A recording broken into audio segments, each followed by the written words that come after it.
मैं एक हॉस्पिटल गया, अजीब वाकया है। एक बेटे का एक्सीडेंट हुआ और वाकई डिजास्टर था, बहुत बड़ा एक्सीडेंट हुआ, यानी बिल्कुल वो जान उसकी खतरे में आ गई। 2 महीने वो बच्चा आईसीयू में रहा, 17-18 साल का नौजवान था। उस नौजवान ने मुझे बताया कि 2 महीने में टेंशन की वजह से मेरे वालिद साहब ने इतने गुटके खा लिए कि मैं ठीक हो गया, वालिद साहब को कैंसर हो गया। वालिद साहब के मुंह में कीड़े पड़ गए विदिन 2 मंथ्स।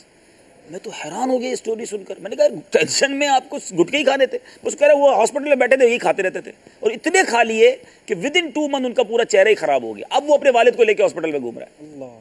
तो ये इतनी बुरी चीज़ है, अल्लाह करे कि हम छोड़ने में कामयाब हो जाएं। ये ऐसा नहीं है नहीं छूट सकती, हिम्मत करे ना इंसान तो वाकई छोड़ सकता है। अल्हम्दुलिल्लाह मैं तैदी से नेमत क्लेस करता हूँ। मेरे वालिद साहब को मैंने देखा है, बहुत टाइम से सिगरेट पीते थे। आज से कुछ सालों पहले मदीने शरीफ में खुद ही नीयत की कि आज के बाद नहीं पीऊंगा। वो दिन है, आज का दिन है, मेरे वालिद साहब नहीं पिए। हालांकि हिम्मत करी उन्होंने खुद कहा बस आज सरकार के मदीने में मैंने नीयत कर ली है। तो ऐसा नहीं है कि बाज़ लोग समझते हैं कि मुश्किल है, मुश्किल ज़रूर होगी मगर इसके फ़ायदे तो सोचें ना। खुद सोचें कि मुंह से बू आना, चेहरे का रंग बिगड़ जाना, होंठ सियाह हो जाना, फिर उसके बाद जो ये गुटके वाले उनका तो मुँह ही नहीं खुलता, कितना मुँह काला, दांत काले। अब ये चीज़ें छोड़े ना, अल्लाह करे कि आज कोई मेरे एक भाई भी अगर छोड़ देना तो हमारा जो है ना सिलसिला करना वसूल है, क्योंकि आपके घर वाले शायद फिर हमें दुआएं देंगे, आप भी दुआएं देंगे इंशाअल्लाह।